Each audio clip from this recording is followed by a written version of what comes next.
Hello friends. Today we'll learn how we can find the biggest fraction out of two fractions and even more. This method is called the X method and we'll shortly learn it. Don't forget to subscribe to my channel. A quick intro and we'll begin.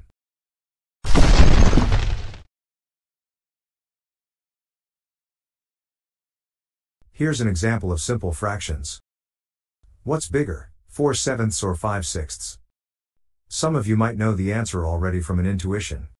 But the safe way to do it is with the X method. What's the X method? Let's do it like this. We look at the numerator and the denominator diagonally. We'll do 7 against 5 and 6 against 4 with a multiplication operation. 7 times 5 equals 35. And on the other hand, 6 times 4 equals 24. Now what's left is to compare the two answers. 35 is for sure bigger than 24, therefore, the larger fraction is 5/6. Easy, right? Let's have a look at another question, but not a simple fraction this time. We'll do improper fractions. In front of us are two improper fractions, 7/3 and 9/6. Which one is bigger? We'll do the same method, the X method.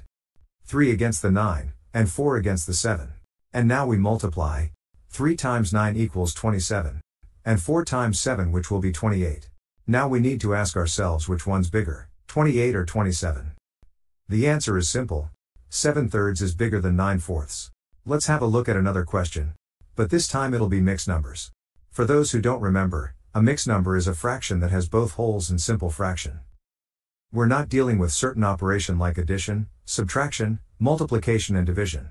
In mixed numbers, the first step is to convert these fractions into improper fractions, where the numerator is bigger than the denominator.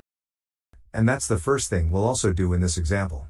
2 and 4/7 as an improper fraction will be 2 times 7 plus 4, which will be 18/7.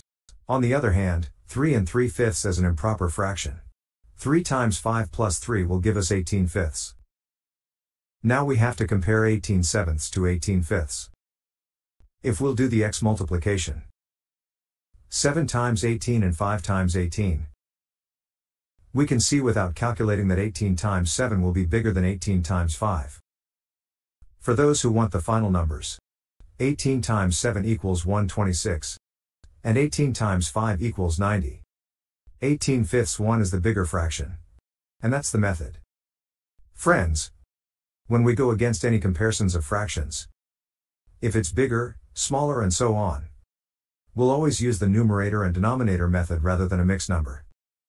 That was a small tip for a pleasant future. Have a blast.